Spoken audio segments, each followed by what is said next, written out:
ನಮಸ್ತೆ ಎಜಿ ನ್ಯೂಸ್ಗೆ ಸ್ವಾಗತ. ಶಹಾಪುರ ಅಭಿವೃದ್ಧಿ ನೆಪದಲ್ಲಿ 8 ವರ್ಷಗಳ ಹಿಂದೆ ಒಡೆದು ಹಾಕಲಾದ ನಗರದ ಹಳೆಯ ತಹಸೀಲ್ದಾರ್ ಕಚೇರಿಯ ಕಟ್ಟಡದ ಜಾಗದಲ್ಲಿ ಯಾವುದೇ ಕಟ್ಟಡ ನಿರ್ಮಾಣ ಆಗದೆ ಜಾಗಕ್ಕೆ ಗ್ರಹಣ ಹಿಡಿದಂತಾಗಿದೆ ಅಂತ ಸಾರ್ವಜನಿಕ ವಲಯದಲ್ಲಿ ಆರೋಪಗಳು ಕೇಳಿ ಬರ್ತಾ ಇದೆ.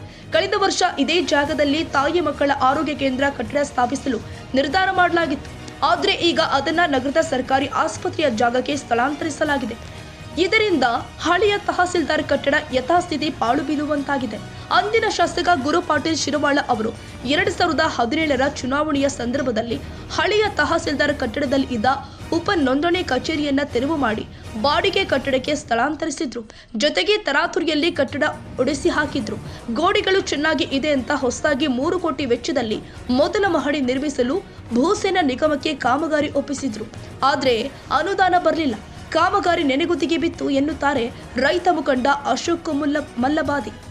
ನಂತರ ಹಳೆಯ ತಹಸೀಲ್ದಾರ್ ಕಟ್ಟಡ ಜಾಗದಲ್ಲಿ ಕೆಕೆಆರ್ಡಿಬಿ ಜಾಗದಲ್ಲಿ ಅಡಿಯಲ್ಲಿ 17 ಕೋಟಿ ವೆಚ್ಚದಲ್ಲಿ ತಾಯಿ ಮಕ್ಕಳ ಆರೋಗ್ಯ ಕೇಂದ್ರ ಕಟ್ಟಡ ನಿರ್ಮಾಣಕ್ಕೆ ಮುಂದಾಗಲಾಗಿತ್ತು. ಇನ್ನೇನು ಕೆಲ ದಿನದಲ್ಲಿ ಕಟ್ಟಡಕ್ಕೆ ಅಡಿಗಲು ಹಾಕಬೇಕು ಅನ್ನುವಷ್ಟರಲ್ಲಿ ಮತ್ತೊಂದು ವಿಘ್ನ ಎದುರಾಗಿದೆ. ಆರೋಗ್ಯ ಇಲಾಖೆಯು ಕಟ್ಟಡ ನಿರ್ಮಾಣಕ್ಕೆ ಕೊಕ್ಕೆ ಹಾಕಿ ಆರೋಗ್ಯ ಕೇಂದ್ರವನ್ನ ನಗರದ ಸಾರ್ವಜನಿಕ ಆಸ್ಪತ್ರೆಯಲ್ಲಿ ನಿರ್ಮಿಸಲು ಸೂಚನೆ ಕೊಟ್ಟಿತ್ತು.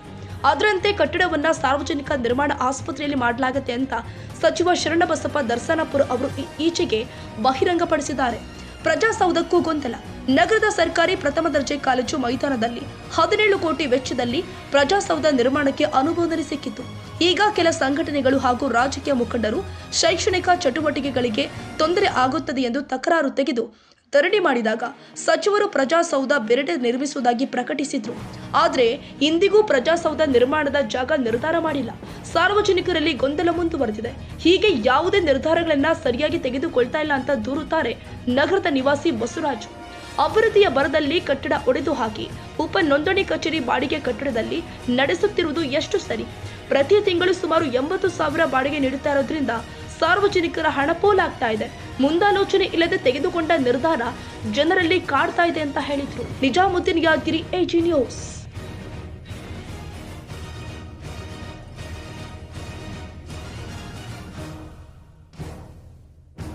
ಕನ್ನಡಿಗರ ಮೆಚ್ಚಿನ ನಿಮ್ಮ ಎಜೆ 24/7 ನ್ಯೂಸ್ ಕನ್ನಡ ವಾಹಿನಿ ಇದೀಗ ಟಿವಿಯಲ್ಲಿ ಲಭ್ಯ. ವೇಳೆ ನೋಟಿಸ್ ಕೊಟ್ಟಿದ್ರೆ ವಾಪಸ್ ತಗೋತೀವಿ.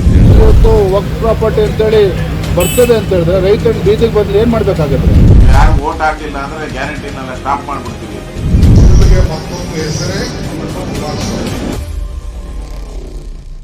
ಕರ್ನಾಟಕ ಮತ್ತು ದೇಶ ವಿದೇಶ 360 ಡಿಗ್ರಿ ಸುದ್ದಿ ಹಾಗೂ ಉತ್ತರ ಕರ್ನಾಟಕ, ಬೆಳಗಾವಿ, ಬಾಗಲಕೋಟೆ, ಧಾರವಾಡ, ಹಾವೇರಿ, ಗದಗ, ಬಿಜಾಪುರ ಜಿಲ್ಲೆಯ ಕ್ಷಣ ಕ್ಷಣದ ವಿವರವನ್ನ ಪಡೆಯುವುದಕ್ಕೆ ಎಜೆ 24/7 ನ್ಯೂಸ್ ಕನ್ನಡ ವಾಹಿನಿಯನ್ನ ಲೈಕ್ ಮಾಡಿ, ವಿಡಿಯೋಗಳನ್ನ ಶೇರ್ ಮಾಡಿ, ಕಮೆಂಟ್ ಮಾಡುವ ಮೂಲಕ ನಮ್ಮ ವಾಹಿನಿಗೆ ಸಹಕಾರ ನೀಡಿ ಮತ್ತು ಚಾನೆಲ್ ಅನ್ನ ಸಬ್ಸ್ಕ್ರೈಬ್ ಮಾಡಿ.